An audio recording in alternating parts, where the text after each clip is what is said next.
गांधी में इंडिया गठबंधन की बैठक में सोनिया और ममता बहुत गर्मजोशी के साथ मिली थी और जिस तरीके से सोनिया गांधी ने अपने ठीक बगल में ममता बनर्जी को बैठाया था और उसके बाद उनके घर जाकर भी उन्होंने मुलाकात की थी, यानी ममता जब सोनिया के घर पहुंची थी उसके बाद से ही ये अटकलें लगाई जा रही थी कि कुछ सियासी खिचड़ी पक रही है।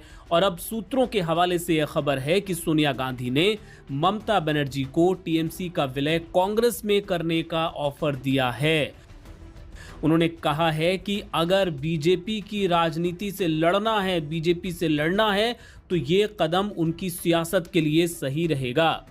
अब ऐसे में देखना होगा कि ममता इस सिलसिले में क्या फैसला करती हैं। सूत्र ये बता रहे हैं कि सोनिया गांधी ने खुद ममता बनर्जी को फोन किया और ममता बनर्जी ने जवाब में क्या कहा, उन्होंने कहा कि उन्हें इस पर फैसला लेने के लिए कुछ वक्त चाहिए। इस बीच राहुल गांधी और अभिषेक बनर्जी की भी करीब 1.5 घंटे तक मुलाकात होने की खबर है। सूत्र बता रहे हैं कि 10 जनपद पर दोनों नेताओं की 1.5 घंटे तक बातचीत चली है और ये भी बताया जा रहा है कि बातचीत सकारात्मक रही है। पश्चिम बंगाल में इस वक्त भारतीय जनता पार्टी की जीत के बाद जो माहौल बना हुआ है उसमें लगातार ममता बनर्जी को झटके पर झटके लग रहे हैं और ऐसे में बताया जा रहा है कि कांग्रेस ने यह बड़ा ऑफर ममता के सामने रखा है। सूत्र ये भी बता रहे हैं कि अभिषेक बनर्जी ने भी राहुल गांधी के सामने कुछ शर्तें रखवाई हैं। ममता ने ही दरअसल अभिषेक के जरिए ये शर्तें रखवाई हैं।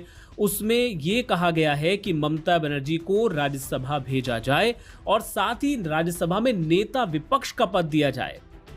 फिलहाल नेता विपक्ष का पद किसके पास है? मल्लिकार्जुन खड़गे के पास है। तो ये पद मांग रही हैं ममता बनर्जी और ऐसे में देखना दिलचस्प होगा कि कांग्रेस इसको लेकर क्या फैसला करती है और ममता भी इसको लेकर क्या फाइनल फैसला करती हैं।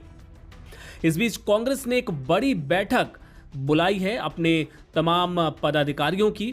केसी वेणुगोपाल के मुताबिक 11 जून को इंदिरा भवन में एआईसीसी के तमाम महासचिव, प्रभारी और प्रदेश कांग्रेस कमेटियों के अध्यक्षों को बैठक में बुलाया गया है।